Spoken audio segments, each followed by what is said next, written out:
mbokk yi ak xarit yi maa ngi leen di nuyu di leen ziara di seet naka ngeen toogee di am mbégte di jàkkaarloowaat ak yéen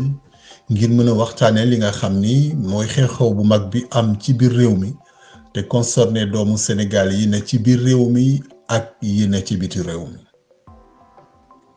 comme ni ko ñëpp xamee sunu réew juróomi at yu ne day tànnaat ña koy teewal ci penc ma ñu naan ka assemblée nationale kon dañ fay war a yebal ay ndaw ci penc moomu ñu teewal fa askan wi loolu nag ren jii mi ngi war a am ci fanweeri fan ak benn ci weeru sulet maanaam le 31 juillet 2022 ci la jongante boobu di am muy élection législative ngir tànn ay député yuy teewi à l'Assemblée nationale élection yooyu ñuy dëbmal ay liste ak ay listu parti wala coalition de parti yu bari demoon ba toll ci fanweer ak juróom-ñett bëggoon nañu cee bokk ginnaaw gi am na lim yuñ ci wàññi ñu déposé woon ay dossier ba tollu ak fukk ak juróom ci biir fukk ak juróom benn yooyu ginnaaw gi ñu tànn ci ñi nga xam ni ñoo ciy war a mën a bokk ñu toll ci limu juróom-ñetti coalition de parti au pouvoir bi fi nekk parti d'opposition bu mag bi nga xam ne moo doon PDS parti d'opposition bi nga xam ne Ousmane Sonko moo ko jiite muy coalition Yewwi Askan Wi coalition yi nga xamante ni bu demee nii bu Pape Diop d'abord Pape Diop bokk gis-gis ancien président de l'Assemblée nationale ànd ci ak Aliou Sow ñu tuddee ko bokk gis-gis liggéey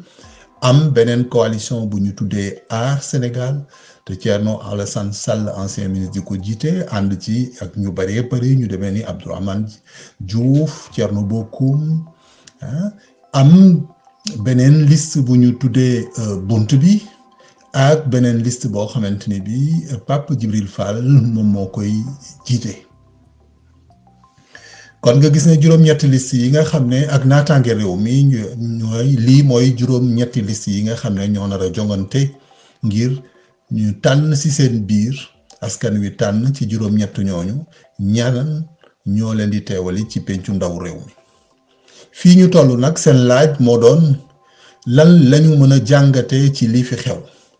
li ngeen ko tuddee sondage daanaka du loolu jàngat la bu ñu doon def c'était une étude sur le terrain boo xam ne dañu yebaloon ay nit ñu duñu xoolal liy xew sur le terrain yebal ñenn ñi ñuy xool li xew ci biir toile bi maanaam ci internet yebal ñeneen ñi ñuy gëstu lépp luy presse bi di wax maanaam presse bi di ko wax wala di ko bind wala di ko wone ñeneen ñi ñu yebal leen ñu gëstu li nga xam ne moom mooy li xew ci biti réew ñeneen ñi ci des ñu ne leen da ngeen di topp ay candidat ci ay bërëb yu ñu tànn yu demee ni Dakar yu demee ni Kaolack yu demee ni Touba yu demee ni Louga yu demee ni Ndar ñu tànn bërëb yooyu ne saay bu fi responsable coalition wala leaderu benn coalition jaaree ngeen mën a natt li nga xam ne mooy message bi public bi ci topp ak réaction wu nit ñi kon jàngat bi loolu la woon wante du woon sondage boo xamante ni bi dañ koy chiffrer ne nanga minute lii nanga minute constat la ñuy def une analyse de la situation à un moment donné daanaka une photographie kon ci biir jàngat boobu ñu gis ci loo xamante ni moom ñëpp a ci manko ñi nga xam ne ñoom la ñu yebaloon muy ci biir réew mi muy ci biti réew mi lii nga xam ne moom la ñëpp seetlu mooy dafa mel ni am na ñaari coalition yoo xamante ni bi fës nañu lool ci biir liggéey bi ci biir réew mi ci biti réew te ci journaux yi itam boo leen di xool da nga leen ciy gis bu baax a baax au plan local wante ñaar ñooñu ci seen biir sax booy dugg ci toile bi rek mu am ci kenn koo xam ne moom raw na ñi ci des lu bare naka noonu aussi daanaka loolu la ñu constaté ci biir diaspora bi fës na lu bari nii coalition boobu muy Yewwi Askan Wi en termes de mobilisation en termes de discours et en termes de durée de leur rencontre ñoom raw nañu jiitu nañu ñu bëri ci yeneen coalition yi ci am ki ci topp nag moom mooy Benno Bokk Yaakaar effectivement boo ñëwee ci diaspora bi ñooñu ngay gën di gis boo dellu see ci biir journaux yi ci biir dëkk bi daanaka li ëpp seeni commentaires day tourner autour de ces deux candidats là de ces deux listes coalition mais aussi ci yeneen yi mais quoi qu'on dise activité yi ñuy gën a relater mooy activité wu ñaari coalition yi beneen constat bi mooy ci internet bi wax nañ ko internet bi moom vraiment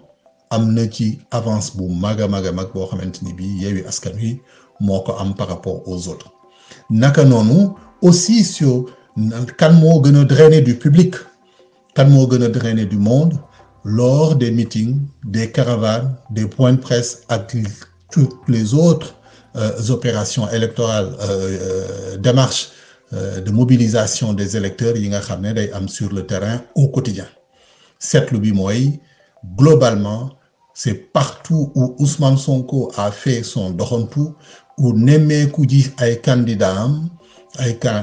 yu Yewwi Askan Wi surtout yenn saa yi mu doon Yewwi Askan Wi ak Wallu saay bu ñu dajee public bi dafay dépasser et de loin de très très loin toutes les autres listes yi nga xam ne dañu nekk en lice beneen question bi nga xam ne da ngeen ko laajoon te ma sawar cee tontu lool parce que dafa doon particularité mooy ñan ñooy génn gis nañu ne ñi ëpp ci ñiy génn ndaw ñi lañu loolu nag tegtal bu rëy la bu fekkente ni ndaw ñi bindu nañu parce que ndaw ñi téeméeri nit yoo jël ci réew mi muy ci biir réew mi ak ci biti réew ñi ëpp ci ñoom ba nga xam ne seen lim ëpp na juróom benn fukk ak juróom sax yenn saay ci li ñuy xayma des doon nañu ay ndaw yooyu nag la ñuy gis ci biti ñuy ànd dar coalition bi nga xam ne moom mooy Yewwi Askan Wi fépp fuñ ko gis muy def ay caravane li ci gën a yéeme nag mooy caravane yi nga xam ne yenn saa yi sax day dem ba xaaju guddi wala yenn saa yi gis nañu ne caravane yi day am dëkk ak dëkk te terewul ñu gis ay affluence yu bari une marée humaine buy topp le leader de Yewwi Askan Wi Ousmane Sonko ak ñi mu àndal ci caravane yooyu kon en termes de rassemblement ou de mobilisation d'un public là aussi Yewwi Askan Wi est largement en avant d'après constat bi nga xam ne moom la ñu def topp ci Yewwi Askan Wi naturellement le Benno Bokk Yaakaar et puis au coude à coude ci ginnaaw bokk gis-gis liggéey aar Sénégal naataange Sénégal bunt bi ak les serviteurs kon mbokk yi lii mooy jàngat bi nga xam ne moom lañ doon jàngat ci li nga xam ne mooy déroulement wu campagne électorale bi à 2 jours de la fin de la campagne électorale parce que comme vous le savez comme li ngeen ko xamee ñaari fan a si des gannaaw tey des na suba alxamis ak gannaaw suba ajjuma bu minuit jotee ca la campagne électorale bi di arrêté nga xam ne ci samedi bi bër lay doon dimanche ñu xëy voté ji kon li nga xam ni moom laay bëgg a wax moo jeexale foofu sama kaddu mooy dëgg-dëgg jàngat bi nga xam ne am nañ ko fi mooy Sénégal de ku fi tereeti mobilisation ku fi tereeti rassemblement ma xam ne yow yaay tooñ askan wi yaay indi tooñ askan wi ndaxte nag gis nañu ay caravane ak i marche yu am ba ci xaaju guddi te dara yàqoo fi tojuñu dara yàquñu dara laaluñu yëfu jàmbur gis nañu sax ay nit yuy may benn leader ay mbubb di ko jox li ñu tuddee ay addiya gis naa ci sax ku ko may saakub soble kon ngeen gis ni fii population yi au contraire li nga xam ne moom la ñu wane ci campagne électorale bi mooy amoon cawarte ci génn déglu ji ñi nga xam ne ñoo doon leader yi wante nag mu am ci koo ci xamante ni kii moom wax dëgg yàlla ay cortège am ak i caravane am guddoon na lool bari woon na nit lool te guddee woon na ci mbedd yi lool sax waaw kon loolu gis nañ ko ci lenn rek lañ ci mën a regretter benn yoon lañu gis ay xëccoo xiiroo ki ngayoo muy la amoon ca Ourossogui te loolu nag il faut que état bi jël responsabilité càmbar ko seet ko xool fu yëf yi jógee ñooñ ñi def loolu leen ñu teg leen ay daan yu tar ñu xam ni campagne électorale moment d'effervescence la moment la boo xamante ne bii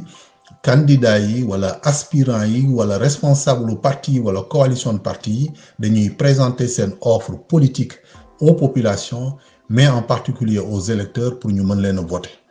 kon foofu fait de violence bu fi am kay doon auteur bi wala ki doon instigateur bi buñ ko identifier dañ ko war a sanctionner sanction yu tar li nga xam ne nag moo des mooy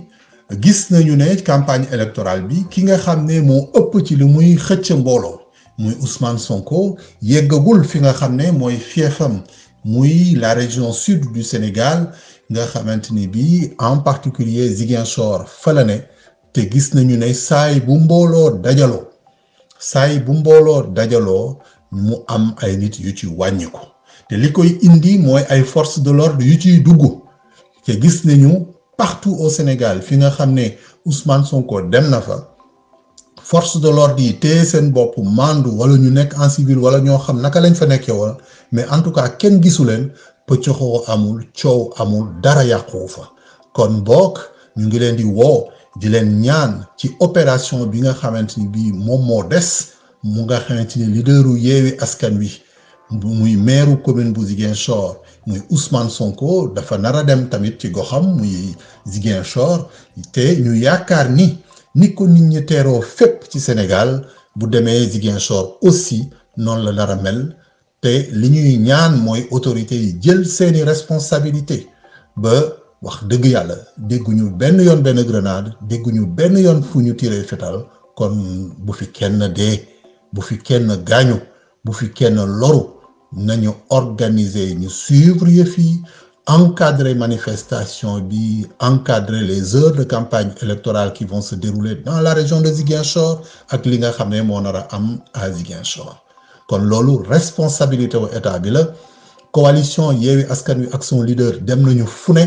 problème amul fenn kenn gaañuwul lu dul Ourossogui boo xamante ni amoon na fa incident lu ko mooy kon nag bu ñu yegsee à Ziguinchor mu am fa ay trouble wala mu am fa leneen luy war a jur ñu fay gaañ nit wala ñu rey fa nit kooku dëgg responsabilité wu état bi dafay engagé ba sës kon mbokk yi lii laa amoon di doon ko indi ci tontu ci seen laaj yi ngeen ma laaj di leen gërëm di leen sant di leen ñaax di leen wax nag ni loolu maa ngi koy bëgg a fàtte am na responsabilité wu coalition yi yépp nga xamante ni bokkoon nañu ci élection yi code électoral bi daf leen jox ay doole mun naa ne sax daf leen a sas pour ngeen désigner ay plénipotentiaires yi mooy ñi nga xam ne ñoo leen di demal yéen seen coalition di dajeeg seeni naataango ngir mën a waxtaane lu jëm ci élection yi loolu ku ci nekk war ngaa xar sa tànku tubéy yebal fa ay nit ngir ñuy mën a waxtaane li nga xam ne moo jëm ci élection yi wolof Njaay danaan réeroo amul ñàkk waxtaan a am kon bokk ngir ñu bañ a réeroo yebal leen ay plénipotentiaires ngir ñu mën a daje bu ñu jógee ci loolu fi plénipotentiaires yi coalition bu nekk code électoral bi daf la may nga désigner un mandataire dans chaque centre de vote fépp fu ñuy voter bërëb bu nekk bu ñuy voter mandataire code électoral bi moo la ne mën nga faa yebal ab mandataire kon bokk bu leen ko xañ seen bopp loolu dafay bokk ci li nga xam ne day leeral élection yi da koy wóoral tey tax ba xëccoo bi bu ëllëgee du bari wala sax mën naa ñàkk kon bokk ku nekk ci coalition yi ci 8 coalition yi naw dafa war a fexe ba chaque centre de vote muy maanaam chaque lieu de vote mu am mandataire bu mu fa yebal nga xam ne moom ak ay nattangoom yeneen i mandataire yu yeneen coalition yi danañ fa mën a daje ak ki nga xam ne moo yor centre bi ak ñu mën a xool donc élection yi saytu ko saytuwin bu rafet boo xamante ni loxo kenn du ci dugg ñetteel bi muy beneen tomb bi nga xam ne code électoral bi ba léegi moo may doole képp koo xamante ni kii candidat nga ci élection rawatina ci élection législative yi ñuy dëgmal code électoral bi moo la may bureau bu nekk ci biir réew mi ak ci biir réew je dis bien bureau bu nekk ci biir réew mi ak bitim réew am nga sañ-sañu dugal fa yónnee fa un représentant muy koo xam ne kii dalay toogal ci bureau bi bokk fa ak ay naataangoom représentant yu yeneen candidats yi wala coalition yi bokk ak ñi nga xam ne ñooy assesseur ak koo xam ne mooy secrétaire ak koo xam ne mooy président au bureau de séance bi ak représentant wu Sénat wala SEDA yi nga xam ne moo nekk ci endroit yi nga xam ne fa la vote yi di amee kon boog bu dee code électoral bi rek respecté nañ ko prévoir na ay dispositions yoo xam ne élection yi bu kenn wàccul sa place jéem luñ lay tere jéem luñ la mayul sax jéem luñ la mayul bu ko kenn deful ku nekk yem fi mu war a jëm def li mu war a def lépp luy sañ-sañam mu jël ko te exerce ko pleinement yaakaar naa ni le 31 juillet résultat yi génn benn coow du ci am te li nga xam ne moom la ñu constaté ci terrain bi gëm nañu ne dina mën a feeñaat ci résultat yi parce que tendance yi mu wone ce sont des tendances lourdes ah loolu la ñu yaakaar ni bu ñu ko defee ñëpp a def ko dina leer dina wóor dina gën a leer sax gën a wóorati bu fekkente ni chaque coalition wala chaque parti boo xamante ni bi yaa ngi présenté ay candidats ñaax nga say militants wala say sympathisants pour ñu doon li ñuy tuddee ay scrutateur mooy nit ki nga xamante ni kii benn Ali wala benn Nogay bu Alioune Sall oustaz Alioune Sall wala benn Mor Khoudia toujours bu oustaz Alioune Sall ñëw na voté ci benn place Nogay wala Mor Khoudia bu ko neexee mun na ne dafay doon scrutateur maanaam day bokk ci ji nga xamante ni ñooy wàññi xob yi nga xam ne coalition bu nekk moom la am kon ma di leen gërëm di leen sant di ñaax parti yi ak coalition yu parti yi nga xam ne ñoo jëm ci élection yi ñuy dëppmal ku nekk ci ñoom na nga fexe ba say plénipotentiaire di jokkoo ak ñeneen ñi ak administration bi say mandataire di jokkoo ak yeneen mandataires yi ak administration yi say représentants dans les bureaux de vote ñu mën a teew ñi ko ci mën ñu ut ay scrutateurs wala citoyens yi nga xam ne sawar nañu bésu élection yi ku nekk ci bureau bi nga voté am nga sañ-sañu ñaan ne da nga bëgg a doon scrutateur bu ko defee le responsable du centre moo lay jël boole la ci ñi nga xam ne ñoom ñooy wàññi xob yi gannaaw bu élection yi jeexee kon mbokk yi ma di leen nuyu di leen gërëm di leen sant ci déglu bi di yaakaar ne dinañu déggante waat file ak dimanche rawatina surtout dimanche bu élection yi jeexee ci Jotna TV ak Diaspora Vision jërëjëf di leen gërëm di leen sant